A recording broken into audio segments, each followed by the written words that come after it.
जो विकास के अनगिनत अवसर चाहते हैं, जो भारत को विश्व में माथा ऊंचा करके जीने वाला देश के रूप में देखना चाहते हैं, ऐसे हर नागरिक को कहता हूं, जरा घर से बाहर निकलिए और अपने वोट का उपयोग कीजिए।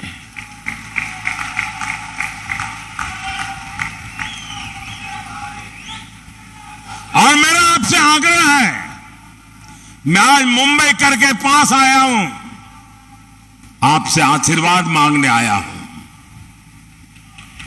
आप रिकॉर्ड तोड़ करके सारा मतदान करके दिखाइए इस बार। और जब मतदान करने के लिए घर से निकले ना, तो याद करना, कभी वो बम धमाके हुआ करते थे, सुबह घर से निकलते थे तो शाम को जिंदा लौटेंगे कि नहीं लौटेंगे इसका कोई विश्वास नहीं था। आज गर्व के साथ आपकी बेटी शाम को आनंद से घर लौट सकती है, ये याद करके जाना। और कमल पे और मेरे साथियों के जो सिंबल है उन पे अपना बटन दबा करके मोदी को जरा मजबूत कीजिए।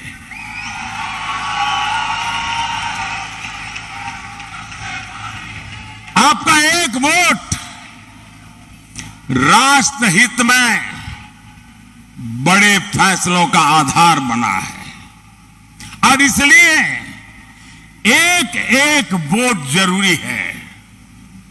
साथियों, इन लोगों ने जब जनादेश चुराकर सरकार बनाई, मैं महाराष्ट्र की बात कर रहा हूं, जनादेश को चुराकर सरकार बनाई तो विकास कार्यों से भी अपनी दुश्मनी निकाली। बुलेट ट्रेन का काम हो, मुंबई मेट्रो का काम हो, डेडिकेटेड फ्रेट कॉरिडोर हो, जेएनपीटी में कंटेनर टर्मिनल का काम हो, मुंबई से जुड़े हर बड़े प्रोजेक्ट को इन्होंने लटकाया, अटकाया और भटकाया। ये मुंबई के लोगों से दुश्मनी निकाल रहे थे। साथियों, मोदी का एक महत्वपूर्ण संकल्प है। मोदी मुंबई को उसका हक लौटाने के लिए आया है।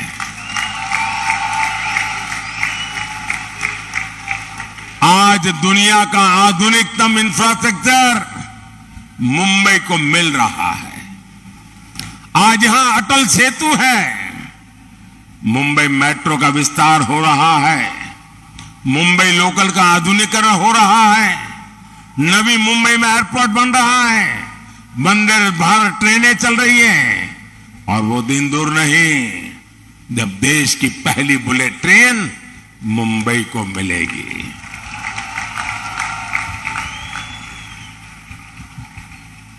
साथियों,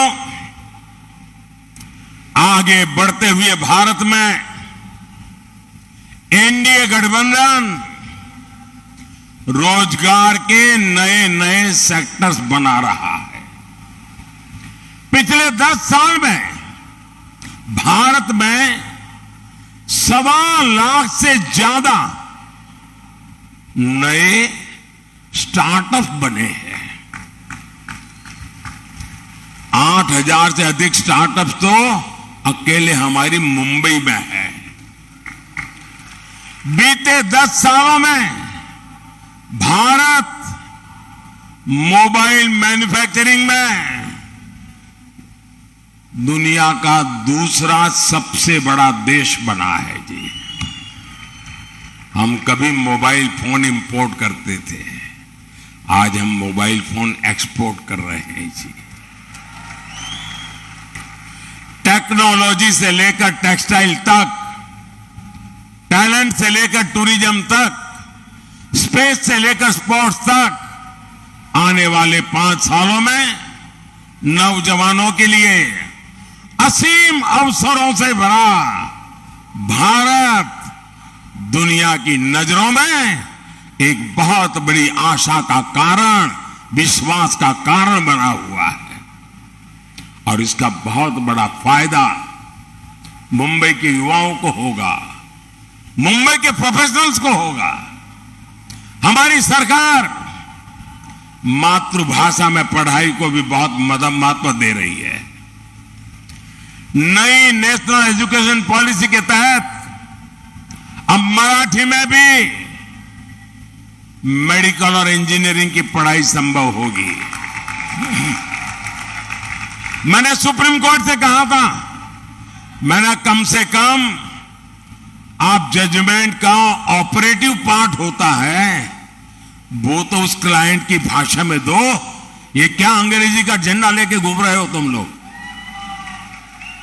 और आज सुप्रीम कोर्ट से अगर कोई मराठी भाषी व्यक्ति का केस चल रहा है और उसको जजमेंट का ऑपरेटिव पार्ट मराठी में चाहिए तो मिलना तय हो चुका है। दोस्तों, भाई और बहनों, शहरी मिडिल क्लास हो या फिर शहरी गरीब, ईज ऑफ लिविंग ये मोदी की प्राथमिकता है। जो झुग्गियों में रहता है उसको भी आज पक्के घर का भरोसा मिला है। सबके घर का सपना पूरा हो, इसके लिए मोदी सरकार हजारों करोड़ की मदद दे रही है। आज महाराष्ट्र के 45,000 से ज्यादा रियल एस्टेट प्रोजेक्ट्स रेरा कानून के दायरे में आए हैं। मतलब इन्वेस्टर के लिए विश्वास का पक्का व्यवस्था मिली है। अकेले महाराष्ट्र में ही है 17,000 से ज्यादा इन्वेस्टर्स की शिकायतों का निवारण हुआ है। साथियों, क्वालिटी हेल्थ केयर और सस्ता हेल्थ केयर ये हमारा फोकस है। और अब तो मोदी ने तय किया है, आप जो बेटे बेटी कमाते हैं ना, आज हर घर में बुजुर्ग होते ही हैं। माता पिता, दादा दादी, चाचा चाची, नाना नानी, और 70 साल के बाद छोटी मोटी कोई